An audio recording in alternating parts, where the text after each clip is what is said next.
Piles వల్ల వచ్చే symptoms ఏంటి అంటే యూజువలీ స్వెల్లింగ్ ఉంటుంది.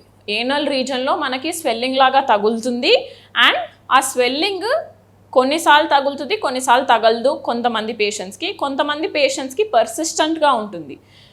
మూడోది బ్లీడింగ్. నేను ఇందాక చెప్పినట్టు బ్లీడింగ్ కంటిన్యూస్గా అవుతూ ఉంటుంది అండ్ పెయిన్ ఉండదు. సో ఈ 4 సిమ్టమ్స్ అనేవి మనకి యూజువలీ పైల్స్లో కామన్. సో ఈ పైల్స్ అనే వాటిని ఇంటర్నల్ ఎక్స్టర్నల్గా మనం ఆల్రెడీ కేటగరైజ్ చేసాం. సో ఈ ఇంటర్నల్ ఎక్స్టర్నల్గా కేటగరైజ్ చేసిన వాటిల్లో ఇంటర్నల్ హెమరాయిడ్స్ అనే వాటిని మనం మళ్ళీ కేటగరైజ్ చేయొచ్చు గ్రేడ్ 1, 2, 3, 4 కింద. సో ప్రొలాప్స్డ్ అనేవి గ్రేడ్ 4 కింద వస్తాయి అన్నమాట. సో గ్రేడ్ 1 ఏంటి అంటే చిన్న చిన్న పైల్స్ ఉన్నాయి, ఇప్పుడే స్టార్ట్ అయినాయి, బట్ అవి ఎక్కువ ప్రాబ్లం కలిగించట్లేదు మనకి.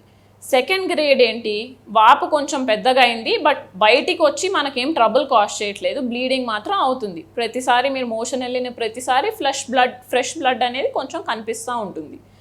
థర్డ్ది ఏంటి, మనకి థర్డ్ గ్రేడ్ అంటే ఆ పైల్స్ ఏవైతే స్వెల్లింగ్స్ ఉన్నాయో అది మోషన్ రీజన్ నుంచి కిందకు వచ్చి కొంచెం మనకి స్వెల్లింగ్ లాగా కనిపించి మళ్ళీ కొంతసేపటి తర్వాత వాటంతటా అవే వెనక్కి వెళ్ళిపోతాయి. సో దీనివల్ల మనకి స్వెల్లింగ్ అప్పుడప్పుడు కనిపించి పోవడం ఉంటుంది, ఆర్ మనం ప్రెషర్ పెట్టినప్పుడు స్వెల్లింగ్ అనేది బయటికి కనిపిస్తుంది. ఫోర్త్ గ్రేడ్ అనేది ప్రొలాప్స్డ్ హెమరాయిడ్స్. సో ఈ ప్రొలాప్స్డ్ హెమరాయిడ్స్ ఏంటి అంటే అవి పూర్తిగా బయటికి వచ్చేసి మళ్ళీ లోపలికి మనము మాన్యువల్గా తోద్దాము అన్నా కూడా పోవు. కొన్నిసార్లు మేము మాన్యువల్ రిడక్షన్ అవుతుందా లేదా చూసుకుంటాం, సో దట్ మేము గ్రేడ్ 3కి గ్రేడ్ 4కి డిఫరెన్షియేట్ చేయడానికి. సో ఎప్పుడైతే ఇవి లోపలికి పోవో వాటిని మనం గ్రేడ్ 4 హెమరాయిడ్స్ అంటాం ఆర్ ప్రొలాప్స్డ్ హెమరాయిడ్స్ అంటాం.